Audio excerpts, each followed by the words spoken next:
Today we want to talk about loyalty. And loyalty is a virtue that's praised by everyone. We love to receive it, but it is practiced by few people. And I think we have, and I say we, I just mean us and in our culture and our society, we've kind of adopted a consumer mentality to a lot of our relationships rather than a covenant mentality.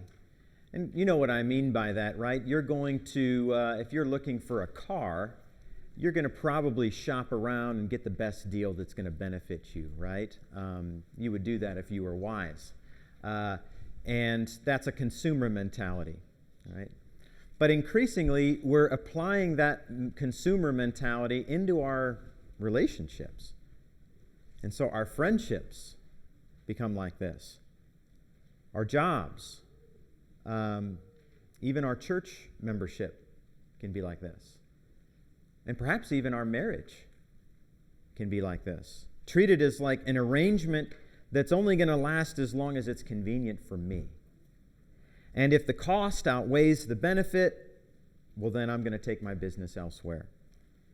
But loyalty, it sticks around, even when it's inconvenient, even when it costs you. Loyalty doesn't keep its options open.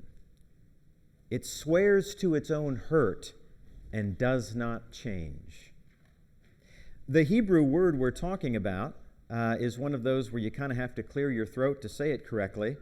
But what it means, and it's usually translated as steadfast love, kindness, a loyal kind of love. It combines all of these ideas together. A while ago we had a sermon about David's kindness to Mephibosheth. It was a covenant kind of love.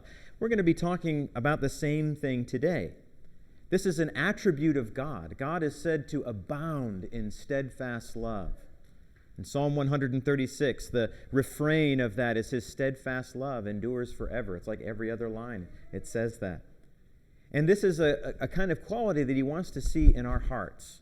And what we want to do today is look at the book of Ruth because we see her exhibiting this quality in a very beautiful way. So let's jump into the first section, verses 1 to 5, where you have a serial crisis.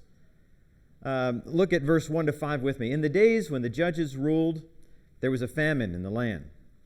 And a man of Bethlehem in Judah went to sojourn in the country of Moab, he and his wife and his 2 sons.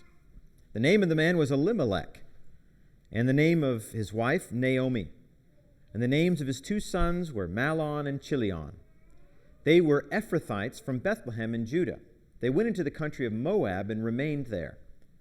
But Elimelech, the husband of Naomi, died, and she was left with her 2 sons. These took Moabite wives. The name of the one was Orpah, the name of the other Ruth. They lived there about 10 years, and both Mahlon and Chilion died, so that the woman was left without her 2 sons and her husband. So this is, talk about a downer, right? As an opening for a book.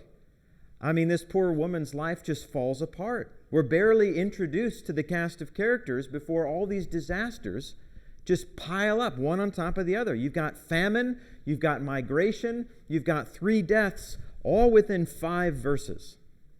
But even before these deaths fall, there's some clues that all is not right. This is more than just sort of a run of bad luck. We can kind of trace this crisis with a couple of words here. Kingless, first of all. You notice when this is happening, the very first words of the book, in the days of the judges. This is an era, the judges, of moral decay, spiritual decay in Israel. In fact, if you just look over to your left, you'll see the end of the book of Judges. And look at the very last verse of the book of Judges. It gives its own summary of that era. It says, "In those days there was no king in Israel. Everyone did what was right in his own eyes." And if you read the book of Judges, you come into Ruth knowing we're living in a time here of national, just this endless cycle between idolatry, oppression, short-lived deliverance, and then back into idolatry. and yet there was no king in Israel. And we meet this guy named Elimelech. And his name actually means, my God is my king. Interesting. Not really sure what to make of that.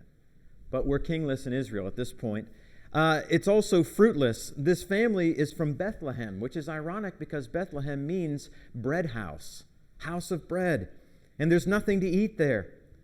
But this famine comes along, and we're not told why the famine came, but the law of Moses lists famine among the covenant curses meant to wake Israel up to their sin and bring them to repentance, right? Deuteronomy chapter 28, famine.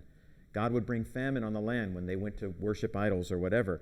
Now, we're not to conclude from this that Elimelech and Naomi were necessarily guilty of any kind of sin, that they were idolaters or anything. I don't think that's the case at all. But this is just sort of the atmosphere in Israel at the time, that it's generally a time of faithlessness. And here these poor people are caught in the middle of it, and they're suffering because of the nation's sin. So they leave breadless Bethlehem to find food. And the names in this book are really important, even the child's names. Mahlon and Chilion means sickly and frail, possibly naming their kids because of these really lean years in the famine. So we've got kingless, fruitless, and to a certain extent, they're rootless.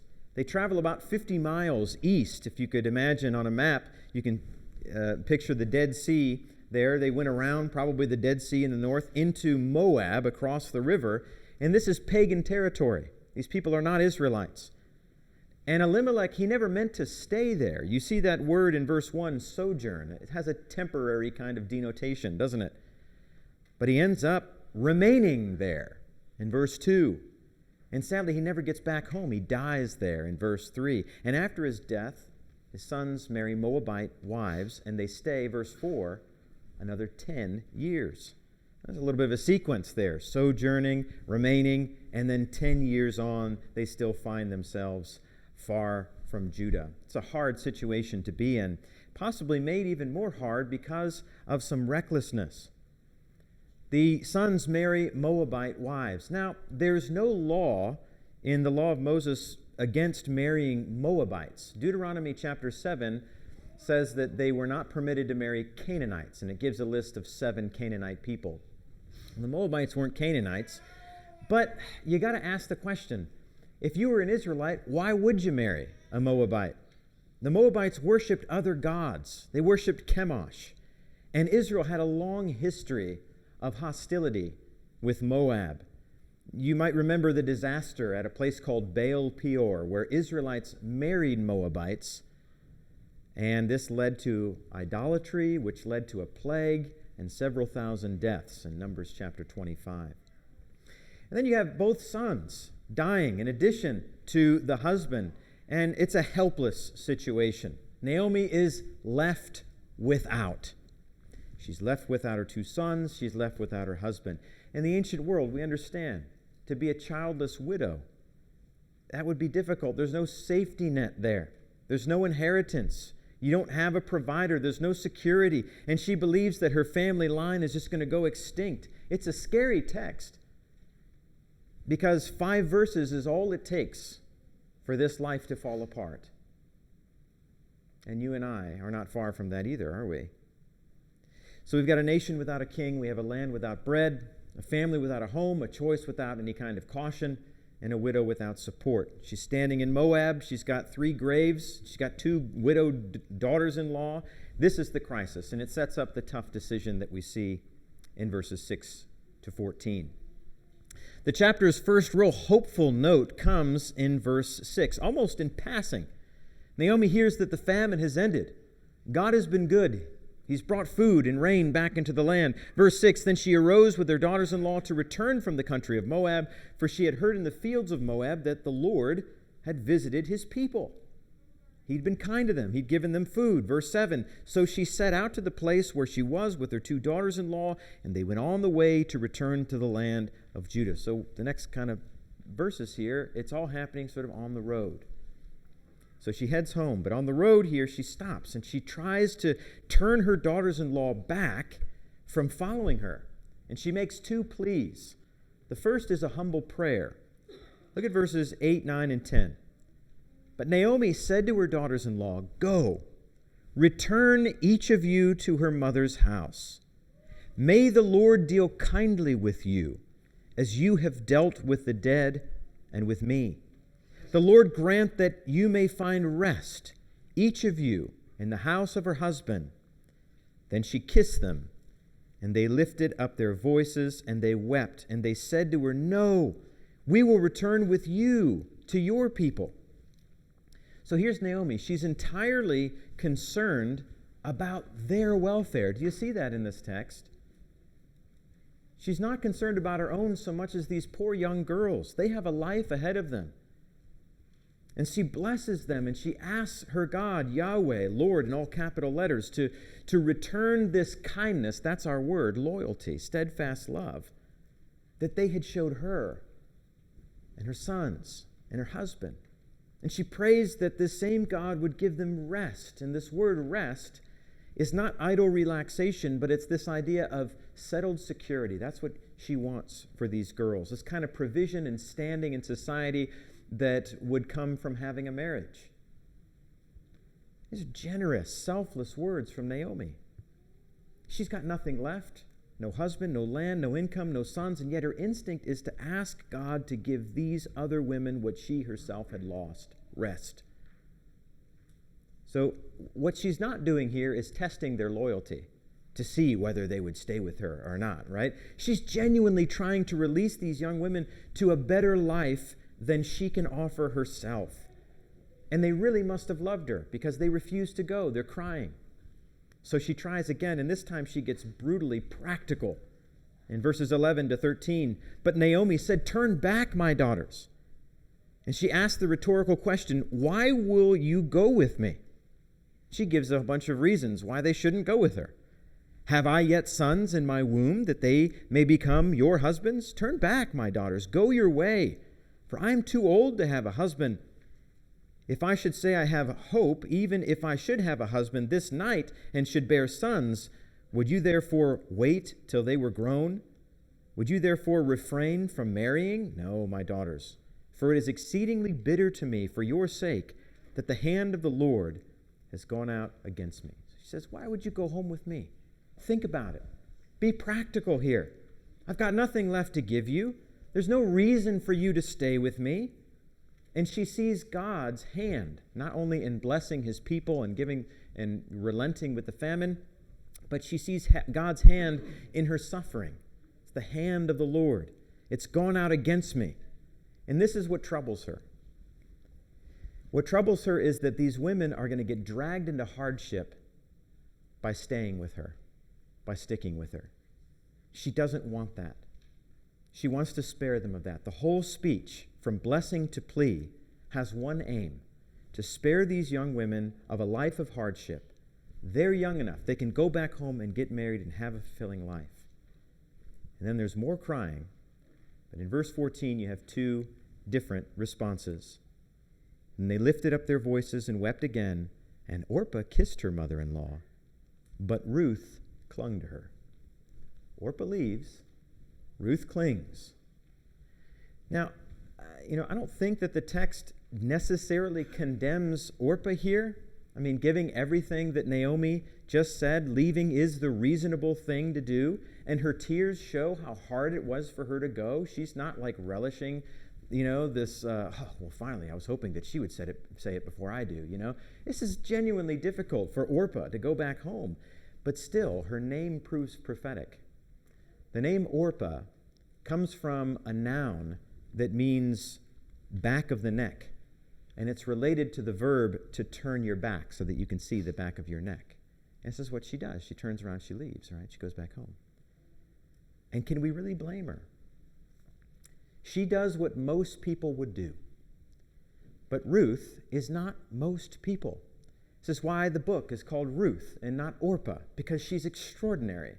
She doesn't do what most people would do. She's loyal. She clings to this woman. She refuses to go. And she has a name that doesn't mean to turn away. Her name means friendship. And she shows that friendship by clinging on to Naomi. That's the same word used in Genesis chapter 2 to talk about how in a covenant of marriage, the two spouses cling to one another. So we're talking about loyalty here. Let's take a look at this loyal heart in verses 15 to 18.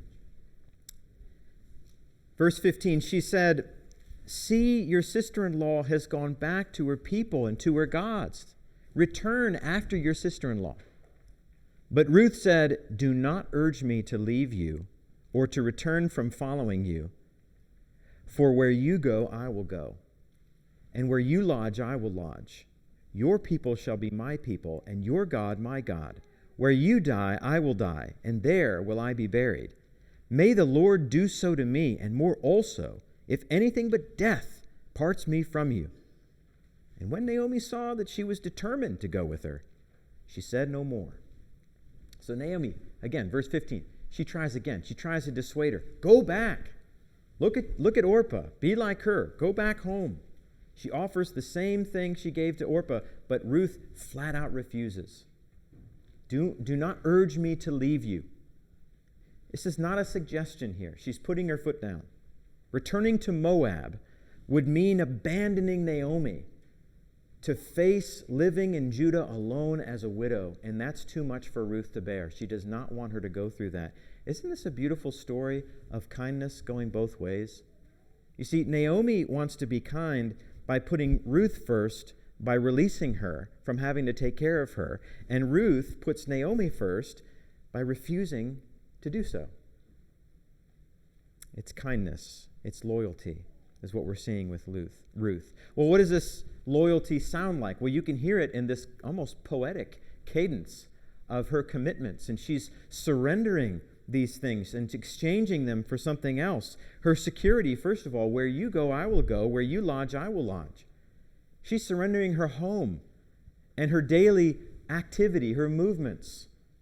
You know, there's no economic advantage in staying with a widow.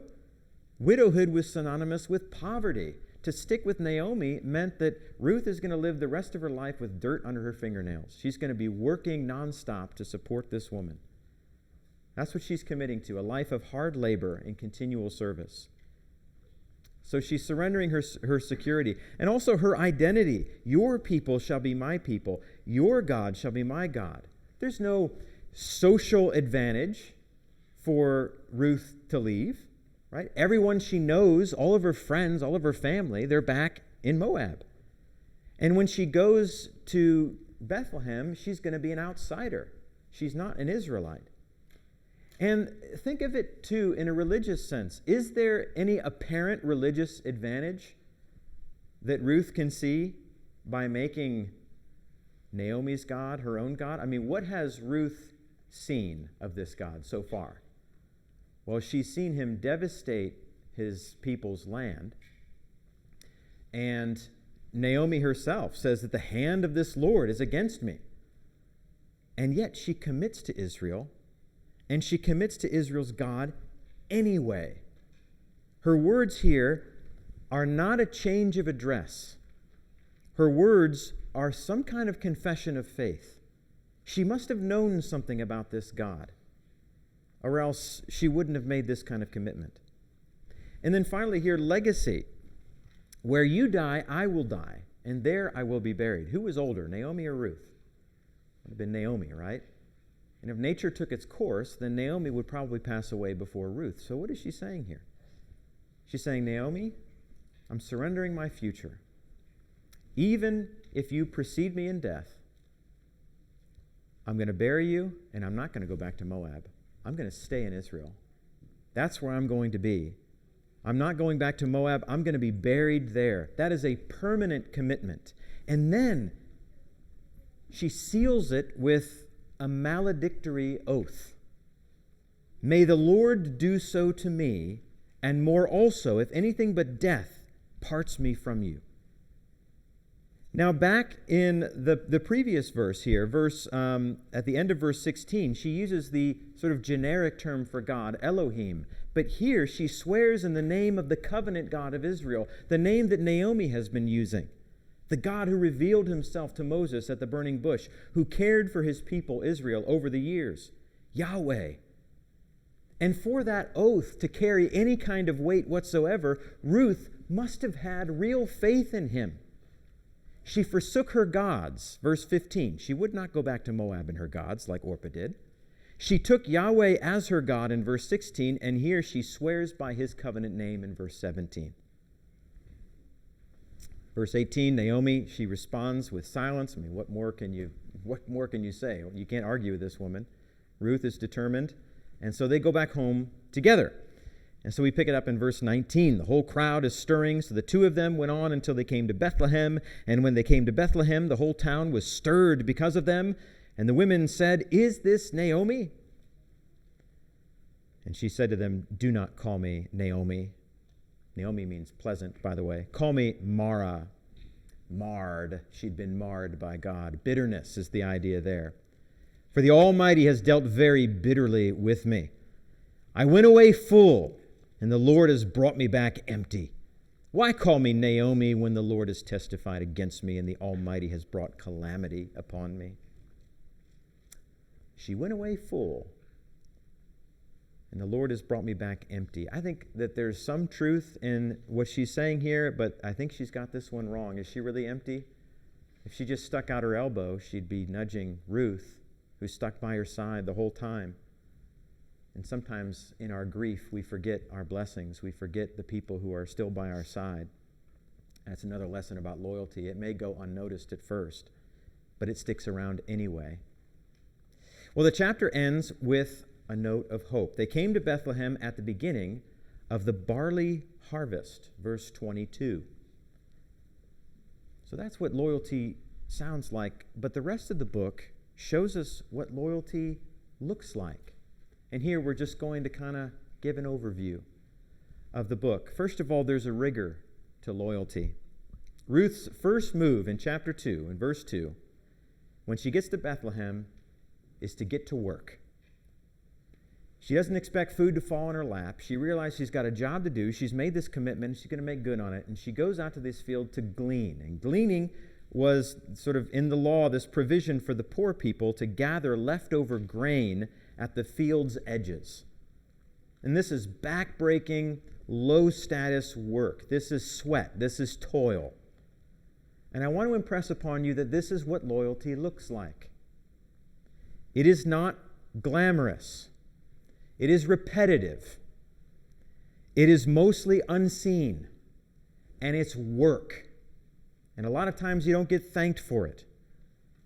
It's serving in a church when it's inconvenient for you to do so, when you're not really getting a whole lot out of it.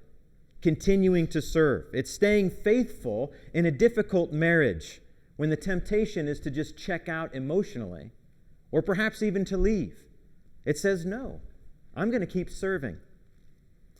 It's caring for an aging parent when there's no one around to thank you, or they've even forgotten your name. Loyalty will always cost you something. That's the test of it. If it doesn't cost you anything, then it hasn't been tested. Anyone can stay when staying is easy. But when it gets hard, well, that's the test. There's a rigor to it. But also there's a renown to it, or there's a reputation to it. What field does she happen to be gleaning in? Well, it just happens to be the field of a gentleman named Boaz. If you don't know anything about Boaz, he's pretty great. He's a relative, just so happens, of Elimelech, the deceased husband of Naomi, which makes her related. Well, this guy, he notices her working in his field, and he is impressed by this woman. And what he does is he shows loyalty to her. He protects her. He provides for her. He makes sure that she has not just enough, he gives her more than enough. And Ruth is wondering, why she's being treated this way. And he says in verse 11, all that you have done for your mother-in-law has been told to me. He asked his workers in the field, who is this lady? And the workers told her, oh, that's Ruth. She's from Moab, and she's been taking care of Naomi, her mother-in-law.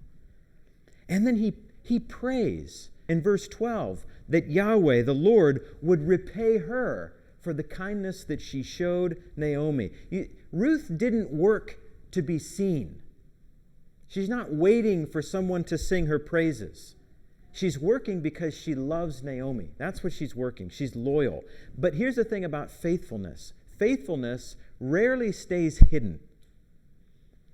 Think about the years of just showing up, those promises that are just quietly kept, the service that is continually given.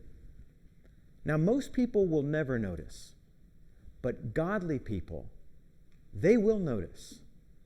It means something to them. They value that. And I'll tell you who else values it is God himself.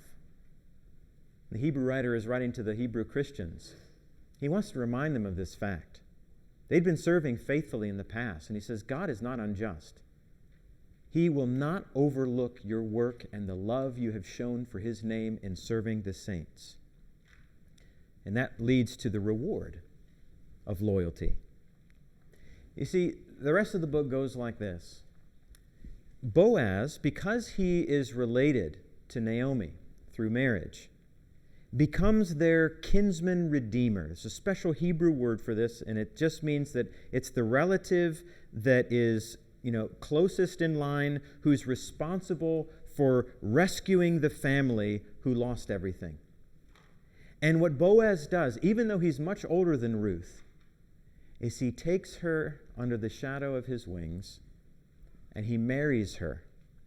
And he lifts both the women, Ruth and Naomi, out of poverty and widowhood, and their name is not lost into oblivion, and continues the lineage of Elimelech. So kindness shown becomes kindness returned, not a transaction that Ruth ever thought to engineer. But what we're seeing here in this book is God providentially, very subtly, working through the ordinary faithfulness and loyalty of the people who love him. I want you again just to consider what Ruth gave up here. She could have stayed in Moab. She could have gotten married. That's the sensible path that Naomi urged and Orpah took. But instead, she bound herself to a poor widow with nothing to offer. And what did she get, though? She reaped a greater reward than she ever could have imagined. Not even that she was looking for it. Here's the thing, Christians. We assume we benefit by putting ourselves first, by looking out for us, even if that means leaving. But the Lord taught the reverse. In his kingdom, the first shall be last, and the last first. The greatest among you shall be your servant. Our God, he rewards this kind of loyal, faithful love. Sometimes he does it in this life, like he did with Ruth, but he'll always do it in the next. Well done, good and faithful servant. You have been faithful over a little, I will set you over much. There's a reward for loyalty. And lastly, sorry for the R's here, the royalty, if we can put it that way, of loyalty. Ruth and Boaz, well, they have a son, and his name was Obed. And Obed turns out to be the grandfather of David. So here's this Moabite woman. She's from a people, Deuteronomy 23 says, that are barred from Israel's assembly. And yet here she is folded into the royal line of Israel's king. And who would come from David? Well, you and I know. How does Matthew, a Hebrew, begin his gospel? But with a genealogy. And who's in there? Well, it's Ruth. Ruth and Boaz had Obed. Obed had Jesse. Jesse had David. And down through David comes Jesus himself. Now, do you think Ruth had any idea? No. She had no idea that her loyalty would echo down through history, that her name would be listed in the Savior's genealogy, that we'd still be talking about her 3,000 years later. Like Ruth, we won't see the full outcome of our loyalty in this life. We might not see the fruit in a marriage that you're fighting for, in a friend that you just refuse to abandon, in the congregation that you didn't walk out on. But in the Lord, your labor is not in vain. God works all things together for the good of those who love Him. So Ruth didn't know the part she was playing in God's plan. She was just being loyal. And that's the kind of thing that we need to see in the church. Right? Instead of securing her own prospects, she gave her life in service to a vulnerable widow with no promise of return. And that loyalty lived on in her own descendant, in Jesus, who walked into the ruin of our lives in the same way that she walked into the ruin of Naomi's. Jesus he's loyal like Ruth, and he's also loyal like Boaz. He's our Redeemer. So are we loyal? Do we have that kind of heart of covenant kindness and stick-to-itiveness? We need some more of that. We don't have it really in the world as much, and we're losing it more and more. But we at least need to see it here, in our families, in our church family. So will we, like Orpah, turn away from our commitments toward what we think is greener pastures in Moab? I'll tell you, the greener pasture thing is a big lie. You think, if only this, if only I can get rid of this responsibility, then everything would be right. No, you're losing what it means to be human. What it means to be human is that you love God and you love your neighbor as yourself. It's service. It's what Ruth does. Right? Or will we be like Ruth, cling to Jesus, cling to His gospel, cling to His church, and trust that God is going to take care of us? And He is a God who shows covenant loyalty. We might be able to compare, just to finish up here, guys, the book of Job with the book of Ruth. In Job, the Lord gives and He takes away. And what does Job say? Blessed be the name of the Lord. In the book of Ruth, it's kind of flipped, right? The Lord takes away, but then He gives. Blessed be the Lord who has not left you this day without a Redeemer. And He hasn't left you today without a Redeemer. I hope that this sits with you throughout the week and that we can be people of covenant kindness and loyalty. And if you need to become a Christian today, if you want the prayers of this congregation, let us know how we can help you as we stand up and sing together.